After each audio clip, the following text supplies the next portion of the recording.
everyone, it's Steph, and today we're going to be talking about setting up your sewing machine. With that being said, let's get right into it. This is my sewing machine, which, if you've watched my other videos on sewing, you've seen before. We're going to thread this machine, so you'll need a spool of thread as well as a bobbin, which is this little plastic thing here. Typically, bobbins are empty when you buy them, so I will show you where the spool of thread goes first, and then I will show you how to re-spool your bobbin. The spool of thread sits on this rod right here, and then we want to make sure to insert the caps on the ends to keep the spool of thread in place. Now I will show you how to re-spool your bobbin. On most machines, there will be a little icon of where to place the bobbin when you need to re-spool it, like mine has right here. Your bobbin will sit on this metal piece, and when you push it down, you should hear it click into place. You need to also tug it over to the side to change your machine setting to re-spool it, and there will be another click when it is in the right spot. Now, for actually setting it up, we will take our thread from the spool, tuck it under the metal hook near the number 1, and instead of continuing on, we will bring it down to this metal knob here. There is a little icon here of how to wrap the thread around the knob, so we just follow it. Bring the thread down, wrap it around clockwise, and bring it toward the bobbin. I have taken my bobbin out from where it goes so that I can rotate it and look for the little hole in the bobbin. You will push your thread through it, and then I like to hold onto the thread to make sure it doesn't slip back out when you place the bobbin onto the metal piece and slide it into place. I personally hold the excess thread toward the left with a relaxed grip with one hand, and then hold the extra thread that is threaded to the bobbin in my other hand. Then, with my foot, I gently press on the pedestal, and the machine will start threading the bobbin. I bring the excess thread in with my left hand until the thread between the knob and the bobbin is taut, and at that point, the thread is also wrapped around the bobbin enough where I don't need to hold it with my right hand anymore.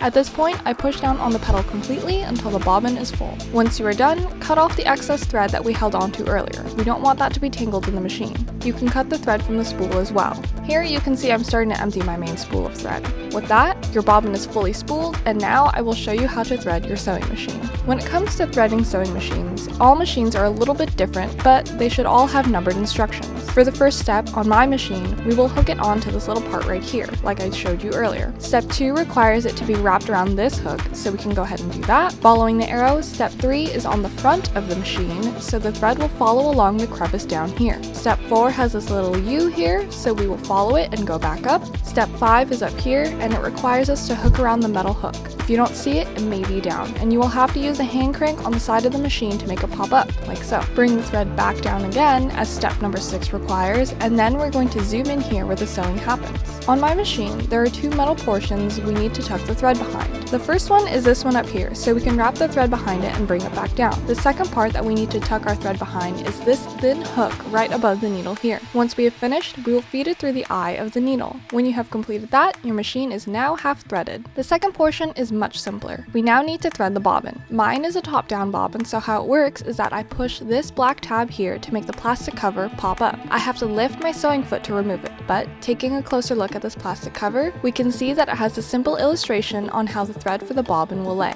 It unrolls on the left side and wraps around a piece of the machine here. Take our bobbin, which again is this guy right here, although he doesn't have a lot of thread here because I re-spooled it after. The thread unrolls to the right the way that I'm holding it right now, so we have to flip it so the thread unrolls to the left, and then we can place it into the case, still holding on to the thread. We then just follow the directions in the picture. This piece the illustration is wrapped around is this portion right here. Bring it to the right side of the metal piece, then wrap it around to the left and bring it up. The very last thing we need to do is rotate the hand crank. I had to do it twice here, but you need the needle to pick up a loop from the bobbin, which you can then gently tug out and tuck underneath the sewing foot. The thread from the bobbin should now be coming up from the slot underneath the sewing foot and not sticking from the bobbin case here. We can now replace the plastic case on the bobbin, and the machine is now fully threaded and ready to start sewing. So a couple of notes about sewing machines. An important thing to remember is that all sewing machines are different, but they are all also fundamentally similar. The number one thing that I can recommend is looking up videos specifically for the type of sewing machine that you have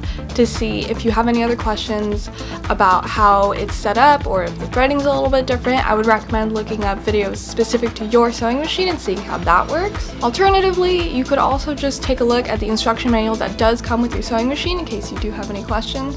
But more or less, I hope this video is fairly useful when it comes to tackling your sewing machine when you have absolutely no clue how sewing machines work at all. If you guys have any questions, comments, concerns, let me know in the comments down below. Make sure to give this video a thumbs up if you found it useful, and subscribe if you're new here. Thank you so much for checking out my video, and I will catch you next time.